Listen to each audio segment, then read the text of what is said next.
یہ کہتے ہیں ہر جگہ احمد رضا خان کیوں؟ ان کی محفلوں کا آغاز بھی یہ بریلویت کی فکر کو ہم پر تھوپنا چاہتے ہیں۔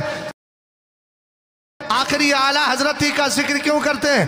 میں وہاں پر ایک ہی جملہ بولتا ہوں، اگر آپ کے کسی دادا نے اتنی کتابیں لکھی ہو تو بتاؤ، کل سے احمد رضا خان کا نام چھوڑ کر ہم آپ کے دادا کا نام لے لیں، لیکن ہمیں پتا ہے تمہارے دادا کے پاس وہ کتابیں نہیں ہیں جو تاج الشریعہ کے دادا امام احمد رضا خان کے پاس۔ سبحان اللہ، حق ہے، بہت خوب، سبحان اللہ۔ کس مقام پر ہم جائیں جہاں اعلیٰ حضرت نظر نہیں آتے؟ حضرت یہاں تشریف فرما ہے۔ اگر آپ امام احمد رضا خان کو دیکھیں، آپ آئیے ذرا سائنس کے میدان میں آئیے، علم صوتیات کے میدان میں آئیے، علم معاشیات کے میدان میں آئیے، علم سماجیات کے میدان میں آئیے، آپ جتنے علوم کا نام لیں گے وہاں امام احمد رضا خان کی تصنیف نظر آئے گی۔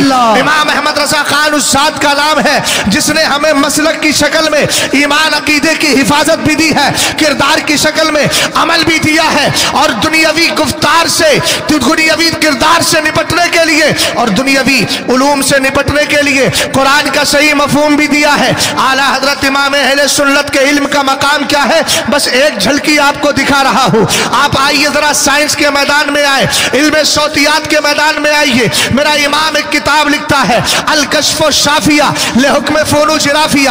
اعلیٰ حضرت سے پہلے جتنے بھی لوگ تھے، جتنے بھی سائنسداں تھے، آج یہاں بہت سارے افراد بیٹھے ہیں، اپنے آپ کو سمجھتے ہوں گے ہم نے بایو کے اندر بہت مہارت حاصل کی ہے، کیمسٹری میں کی ہے، فزکس میں کی ہے، سائنس میں کی ہے، میتھ میں کی ہے، مگر امام احمد رضا خان کے سامنے بڑے بڑے سائنسداں بھی گھٹنے ٹیکتے نظر آتے ہیں، بڑے بڑے نجومی بھی اپنے علم کی خیرات مانگتے نظر آتے ہیں، لیکن اعلیٰ حضرت کو میں نجومی نہیں کہوں گا، اعلیٰ حضرت تو سرکار کی عاشق ہے۔ امام احمد رضا خان کیا ہے؟ اعلیٰ حضرت فرماتے ہیں خوف نہ رکھ رضا ذرا، تو ہے عبد مصطفیٰ۔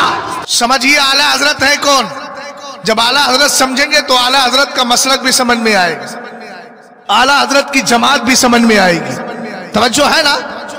اعلیٰ حضرت امام اہل سنت کے مسلک کا نعرہ کیوں ہے؟ اس پر بھی آپ کا ذہن و دماغ تھوڑا قریب کر کے چلا جاؤں گا۔ امام اہل سنت سے پہلے جتنے بھی سائنسداں تھے، سب کا یہ کہنا تھا کہ ہماری وائس فنش ہو جاتی ہے، دھونی کا وناش ہو جاتا ہے، آواز ختم ہو جاتی ہے۔ اعلیٰ حضرت نے کرنا، سید صاحب قبلہ نے کتنی تقریر کی؟ 1 گھنٹہ تقریر کی، 1 گھنٹے میں حضرت نے 100-200 سبحان اللہ بات چل رہی تھی امام احمد رضا خان فاضل بریلوی رضی اللہ تعالیٰ عنہ کی۔ اعلیٰ حضرت کا رسالہ الکشف الشافیہ لحکم فنون جغرافیہ۔ بات میں یہ عرض کر رہا تھا کہ میرے امام سے پہلے جتنے بھی سائنسداں تھے اور علم صوتیات کے جتنے ماہر تھے، سب نے یہ لکھا کہ آواز ختم ہو جاتی ہے۔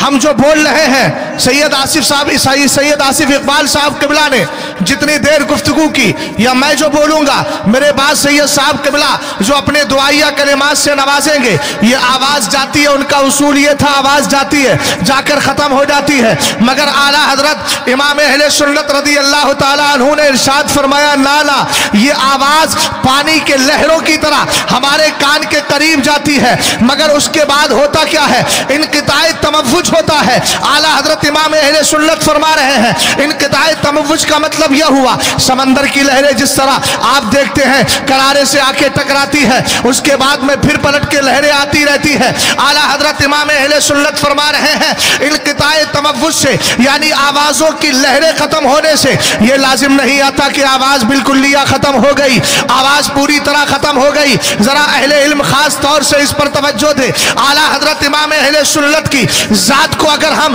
اعتقادیات کے اعتبار سے بتاتے ہیں، عملیات کے اعتبار سے بتاتے ہیں، تو اعلیٰ حضرت امام اہل سنت کی ذات کو ہمیں عصریات کے حوالے سے بھی پہچان کرانا چاہیے، تاکہ زمانے کو پتہ چل جائے جو مصطفیٰ کریم کے عشق میں ڈوب جاتا ہے، جس کی بولی یہ ہوتی ہے کروں کیوں مدح اہل دول رضا، پڑے اس بلا میں میری بلا، میں گدا ہوں اپنے کریم کا، میرا دین پارے نہ نہیں۔ تو سرکار علیہ السلام کی بارگاہ سے جب کریم کی بارگاہ سے کرم ملتا ہے تو امام احمد رضا خان کے علم کا مقام کیا ہوتا ہے؟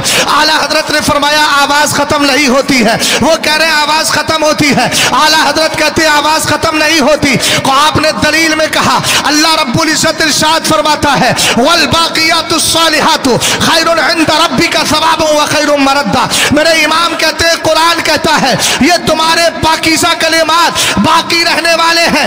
اسی لیے اعلیٰ حضرت نے ملفوظ شریف کے اندر ارشاد فرمایا. میرے امام فرماتے ہیں ہم جو اچھی باتیں بول رہے ہیں یہ قیامت تک ختم نہیں ہوتی بلکہ اچھا بولنے والے کے لیے قیامت تک بخشش کی دعائیں کرتی رہتی ہیں. سبحان اللہ سبحان اللہ. اس لیے ہمیشہ زبان سے اچھا بولیے, غلط بولنے کی ضرورت نہیں.